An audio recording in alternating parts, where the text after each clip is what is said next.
告诉你这个机会来了而且是专属于你的机会的时候，你一定要趁势而为，赶快搭上这艘船。你这个好的机会呢，是一定会在第一个月份进来的，但是能不能把握，能不能够去掌握它，这个真的是要看金牛座的朋友们在这个月份你自己的气场、你的气势，还有你对你自己的肯定。你在这里要下功夫，如果你不下功夫，这个状况就会停滞下来，你就会觉得自己好像受困在其中。这一季因为这个人事物的机会得来不易，你应该要把握这一季的这个机会，把这些时间跟精力放在这个你需要专注的人事物上面。有些时候在人生的某些时段，我们必须要全力以赴，这个季度就是你必须要做到全力以赴的时候。Hello， 金牛座的朋友们，大家好，我是 Jane。今天这个影片是要给金牛座的朋友们的气能量运势牌卡解读那气能量运势牌卡解读呢，没有任何时间上面的限制，所以呢，如果你不是在我们首播的时候呢，看到这一则影片的话呢，我会建议你就是以当下这个季节为主，或者是前后推敲3个月的时间，通通都可以。影片下方资讯栏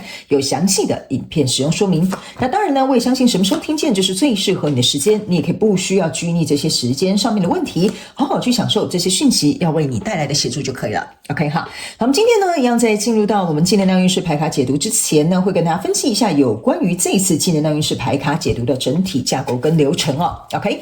首先呢，在上半场的部分，就是大家看到我已经正在洗牌先牌这一块呢，也就是我们的上半场，我们会先来分析有关于各个月份的这个能量场的一些概况跟轮廓。接着呢，我们会来分享有关于你在哪个方面呢，或者是哪些状况当中会感到有一种内耗的感觉。OK 哈，以及呢，在这一季的过程当中呢，第3个部分会看到你内在呢会开始转动的这些力量是什么，就是说开始转动的这些内在力量会推动你在这一季有什么样的调整或者是改变。OK， 接着我们就会进入到这个下半场的延伸牌卡解读。那在下半场的延伸牌卡解读，我们会分几个面向。第一个面向，我们会先请宇宙验证牌卡来验证我在上半场要告诉你各个月份的能量场的现状、细节，还有可能会发生的事件。第二个部分就是会来跟大家分析有关于在每个月份在这整个季度的过程当中呢，你有哪些需要去改变的旧有的模式，以及在各个月份过程当中你可能会遇到哪些卡关点，包含本季的主要卡关点，以及在第4个部分我们会来分析各个月份你将会拥有哪些全新的能力，以及在这一季你会拥有哪一个主要的全新能力。接着最后我们会用大家最喜欢的天使跟宇宙传讯的部分，透过传讯者我以口说表达的方式来分享天使跟宇宙在这一季有什么样的讯息，希望透过我来传递给你。 OK 好，以上呢整体架构流程分析完毕之后呢，我们要来跟这个新的朋友们说明一下有关于等一下我在解牌的过程当中，我会说明第1个月跟第2个月还有第3个月，这并不代表是今年的1、2、3月份，而是代表在这整个季度过程当中的首月、次月跟末月。 OK 我每次都要这样解释一次，是因为有新来的朋友们可能还是搞不太清楚，所以我们一样协助他们一下，让他们能够来加入我们这一次的这个解读过程当中，好吗？好，那以上呢报告完毕，我就先准备要进入到这一次金牛座的朋友们的气能量运势牌卡解读的，请给我一点时间，让我去感受你能量场上面的呈现跟细节好，请稍后Hello， 大家好，我是Jane，非常感谢所有愿意在影片下方留言反馈以及按赞分享的观众朋友们，因为有你们的支持，才会有我的存在。所以如果呢，你还想要收听更多不同多元丰富的精彩内容，请你一起来收听我的主题广播节目，以及订阅我的电子报，就会收到最新的第一手消息。那如果呢，你还有其他的问题，也欢迎你点开影片下方的资讯栏，就可以找到所需要的答案。接下来就让我们一起来收看今天精彩的影片内容吧。OK， 行，我个人会感觉金牛座的朋友们，你在这个季度过程当中呢，应该会遇到一个蛮不错的人事物，就是说可能是一个好的工作机会，或一个很有利的贵人，或者是比如说有一个什么样的转折点，这个是好的，对你来讲是有加分的，甚至会有提升的效果的。但是呢，因为你要能够有能力去承接这个对你有利的这个人事物我觉得你本身这方面呢也要有所付出。不过这个很考验一些金牛座的朋友们的一些我觉得内外在都有啦但是我先告诉你，这个好消息、好机会会来，然后这个有力的帮助也会在这一季出现。不过会非常考验你这整个人的内外在状态我们先来讲一个轮廓这样子你就会比较了解了好，首先呢，我们在这一季的第1个月份，你抽到的是权杖1，然后后呢还有一个是权杖国王，然后呢还有一个是钱币三。这3张牌卡呢在你的这个季度的第一个月份出现哈，这就是为什么我会觉得有一个非常有利的人士会出现。你先注意看哈，这是2只手在握一只权杖，这边是一个权杖国王。我会认为哦，这个会递给你橄榄枝的哈，或者是会对你有利的这个机会或工作状况呢哈。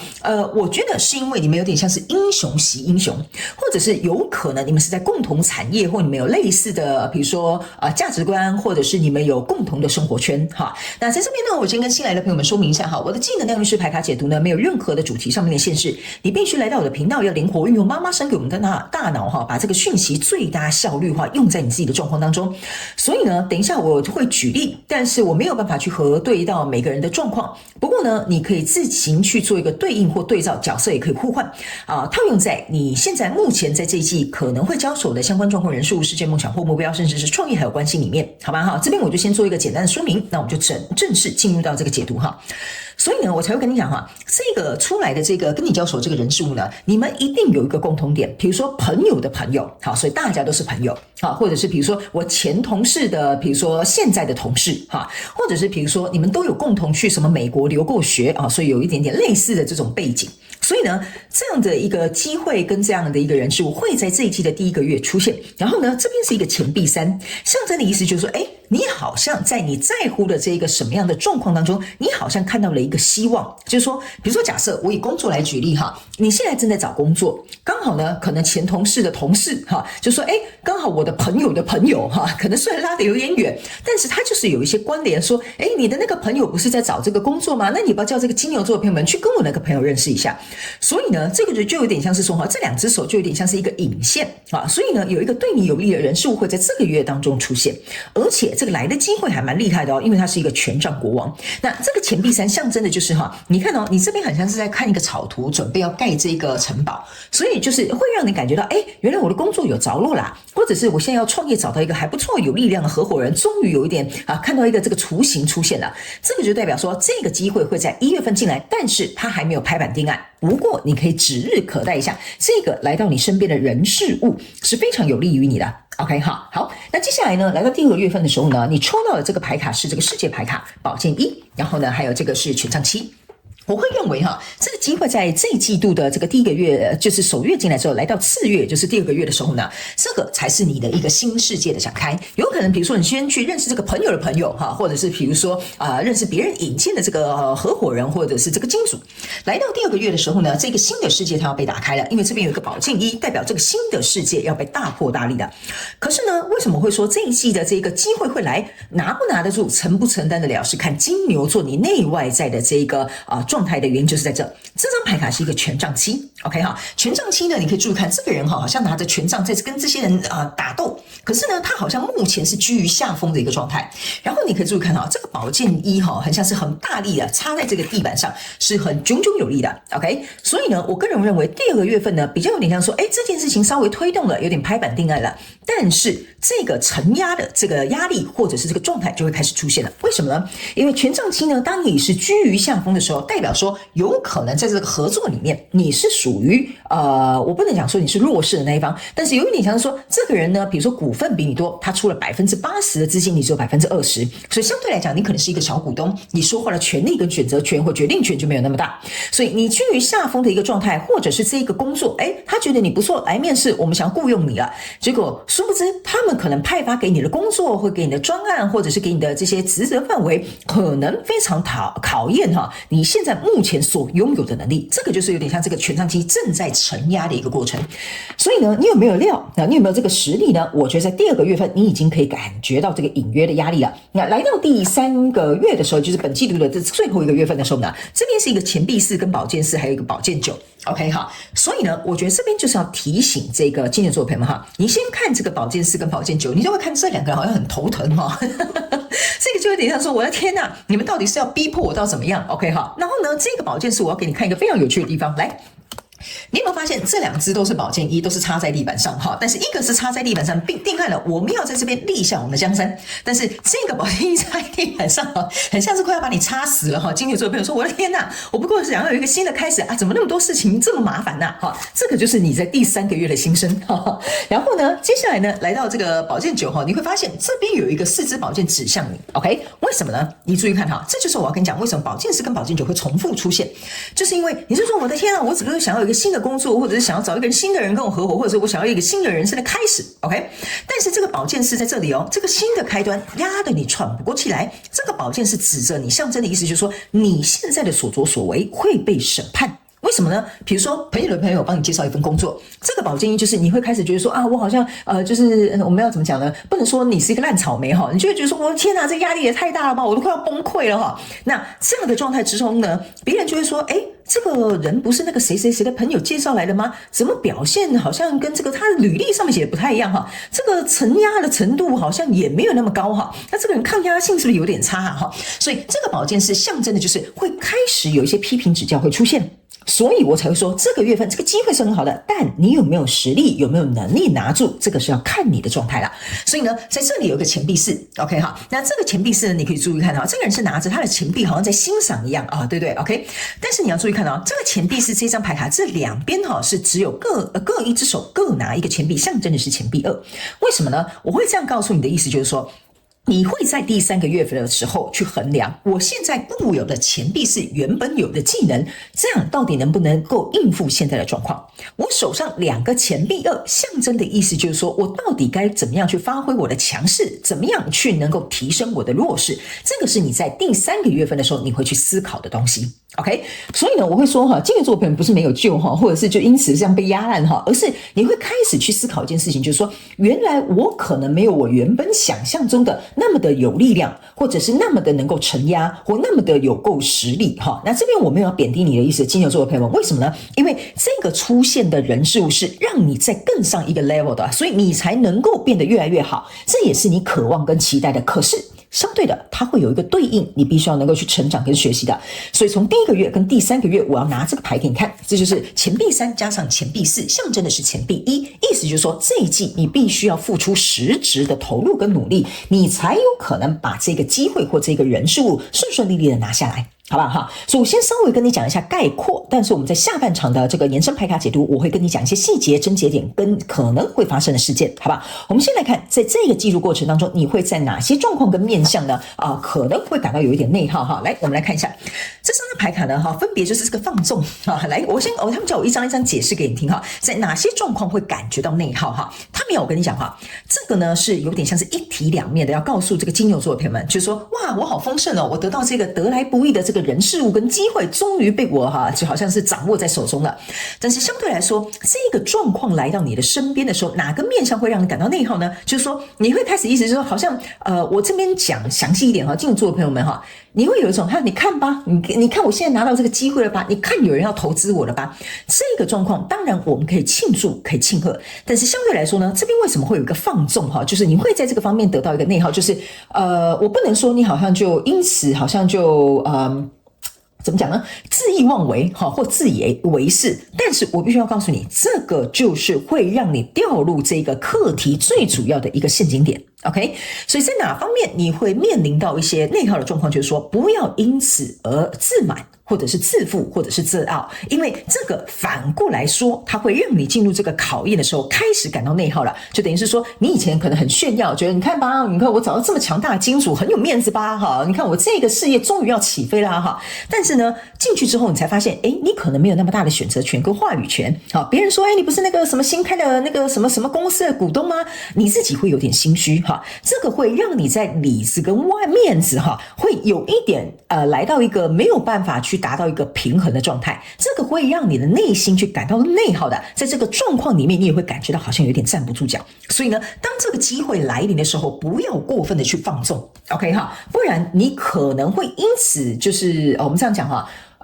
有点像是我不能说是反咬一口哈，反而这件事情会反噬 OK 哈，所以这个是一个小小的提醒，而不是说你真的是这样子的人哈。那呢，还有第二个，这张牌卡是享受跟沉溺，你有没有发现你这两张牌卡是很类似的，就是你看我享受这个机会，可是我沉溺在其中。所以有些时候呢，这张牌卡是要告诉这个金牛座的朋友们哈，你在哪方面会进行会感觉到有内耗，就是说在跟你交手的这个人事物的时候呢，你不能一昧的沉溺在里面，而没有去看到现实层面的东西，这会让你在事情发生之后或状况你看得比较清楚之后，你会开始感觉到内耗，就是说你看我觉得这个人我一定要巴着他是一个难得一见的好金主跟合伙人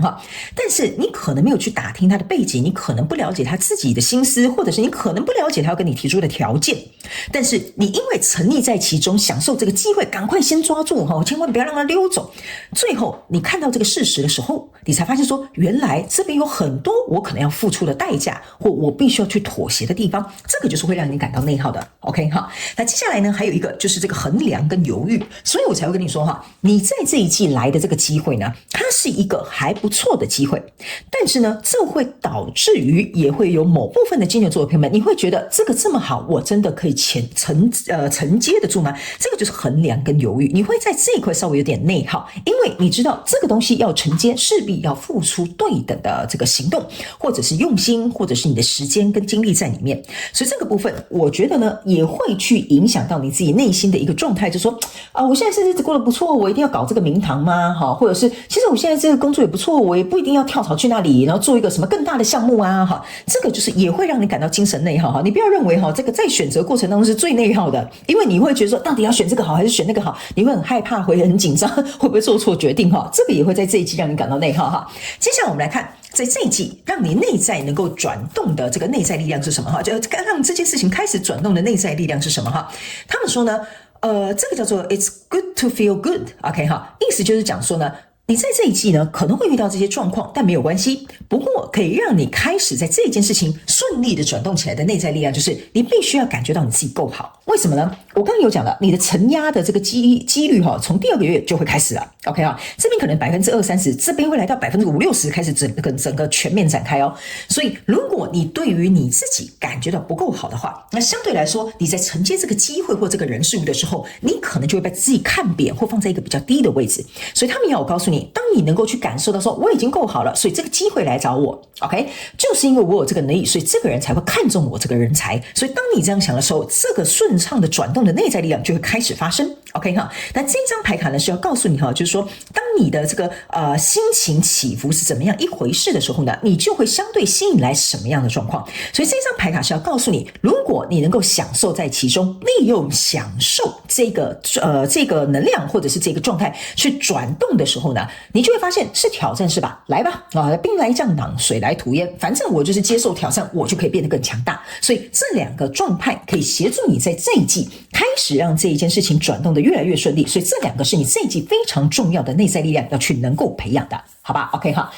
那接下来呢我们要进入到下半场延伸牌卡解读来进行一个更详细的分析跟说明 OK 那在下半场的延伸牌卡解读，我们会来分析用宇宙验证牌卡来验证各个月份跟整个季度能量场的一些症结点细节，还有可能会发生的事件。接下来我们会来分享有关于各个月份你有哪些需要改变的这些模式 OK 以及在各个月份过程当中你会遇到哪些卡关的点，还有在各个月份你必须要能够去培养拥有的全新的能力。最后我们会以大家最喜欢的天使跟宇宙传讯的部分，听看看他们有什么样的讯息，透过传讯者我用口说表达的方式来告诉你，好不好所以如果你也想要来加入我们下半场的延伸牌卡解读，那我们下半场的延伸牌卡解读的连结就在这则影片下方的资讯栏的第一行，你可以很轻松的找得到。欢迎你们以行动来支持我们的频道 OK 那我也希望上半场这个大概的轮廓可以提供给金牛座的朋友们做一个简单的参考。那也非常感谢金牛座的朋友们来收看我的影片，也希望你会喜欢。那我们就下半场延伸牌卡解读见咯，拜拜。